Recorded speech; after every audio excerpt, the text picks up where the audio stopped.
ବୃତ୍ତିଗତ କାର୍ଯ୍ୟରେ ମୁଁ ଯେତେବେଳେ କୌଣସି ଅଞ୍ଚଳକୁ ଯାଏ ସେତେବେଳେ ସେହି ଅଞ୍ଚଳର ସ୍ଥାନୀୟ ଉତ୍ପାଦ ବା ଲୋକାଲ ପ୍ରଡକ୍ଟ ବାବଦରେ ଜାଣିବା ପାଇଁ ଆଗ୍ରହ ପ୍ରକାଶ କରେ ଏବଂ ଯଥାସମ୍ଭବ ସେଇଥିରୁ କିଛିଟା କିଣିବା ଲାଗି ନିଶ୍ଚୟ ମନ ବଳାଏ।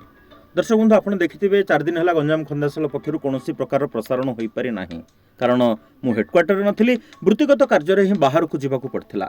ତେବେ ଆଜି କେନ୍ଦୁଝରରୁ ଫେରିବା ବେଳେ ଘସିପୁରା ପାଖରୁ ଗଞ୍ଜାମ ଖନ୍ଦାଶାଳକୁ ଆଣିଛି ଏତକ ଶାଳପତ୍ର ଠୋଲା। ସଦ୍ୟ ତୋଳା ଏବଂ ସାଥେ ସାଥେ ବୁଣା ଶାଳପତ୍ର ଠୋଲାରେ ଯେକୌଣସି ଗରମ ଶାଗ ତୁଣ ତରକାରୀ ଆଦି ଖାଇଲେ ଯେଉଁ ବାସ୍ନାଟା ଉକୁଟେ, ସେଇଥିରେ ହିଁ ହୃଦୟର ଆନନ୍ଦ ଖେଳିଯାଏ।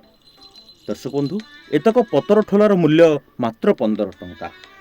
ପତର ଠୋଲା ସିଲେଇ ନିଜ ପେଟ ପୋଷୁଥିବା ଲୋକ ପାଇଁ 15 ଟଙ୍କାର ମାନେ ବାସ୍ତବରେ ବହୁତ ବଡ଼। ଆସନ୍ତୁ ସଂକଳ୍ପିତ ହେବା ଆମର ସ୍ଥାନୀୟ ଉତ୍ପାଦକୁ ପ୍ରାଥମିକତା ଭିତ୍ତିରେ ସର୍ବଜନ ବିଦିତ ତଥା ବିଶ୍ୱସ୍ତରୀୟ କରିବା ଦିଗରେ ଯଥାସାଧ୍ୟ ପ୍ରୟାସ କରିବା। ନମସ୍କାର।